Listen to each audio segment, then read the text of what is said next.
नमस्कार, मी गायत्री तांगडे. राष्ट्रभूमीमध्ये तुमचं स्वागत.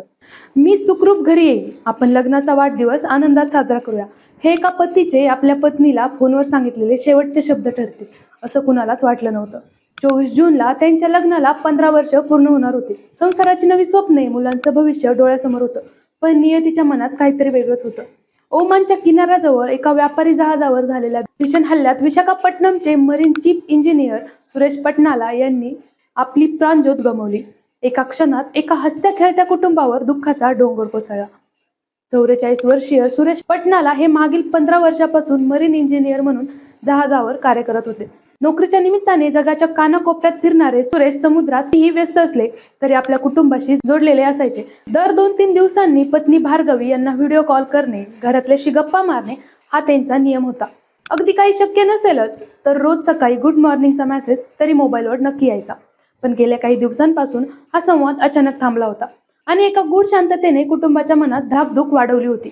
सुरेश हे MT सेट्टेबेलो या व्यापारी जहाजावर मुख्य अभियंता म्हणून तात्पुरत्या ड्युटीवर गेले होते. तिथल्या काही वाढलेल्या तणावामुळे त्यांची ड्युटी काही दिवस वाढवण्यात आली होती. 9 जूनला त्यांच्या कुटुंबाशी शेवटचे बोलणे झाले, ज्यात त्यांनी आजूबाजूला हल्ले होत असल्याची भीती व्यक्त केली होती. त्यानंतर 10 जून रोजी जहाजावरील जनरेटरमध्ये बिघाड झाल्याने सुरेश ते तपासण्यासाठी खाली गेले आणि नेमकं त्याच वेळी जहाजावर भीषण हल्ला झाला. जहाजाला आग लागली आणि सुरेश यांच्यासह इतर 2 भारतीय कर्मचारी तिथे अडकले.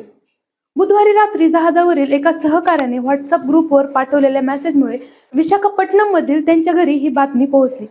सुरुवातीला सुरेश बेपत्ता असल्याचे सांगण्यात आले होते. जोपर्यंत मृतदेह सापडत नाही तोपर्यंत कुठेतरी ते जिवंत असतील अशी एक अंधुकुशी आशा कुटुंबियांच्या मनात जिवंत होती. अखेर केंद्रीय बंदरे आणि जहाज बांधणी मंत्रालयाच्या अधिकाऱ्यांनी सुरेश यांच्यासह 3 भारतीय कर्मचाऱ्यांच्या मृत्यूच्या वृत्ताला दुजोरा दिला आणि त्या आशेचा किरणही कायमचा मावळला. सुरेश यांच्या निधनाने त्यांच्या पत्नी भार्गवी आणि 2 मुलांचा आधार हिरवला गेला आहे.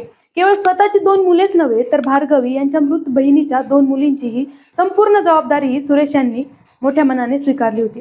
या 4ही मुलांच्या भविष्याचा विचार करून 39 वर्षीय भार्गवी यांना अश्रू अनावर होत आहेत.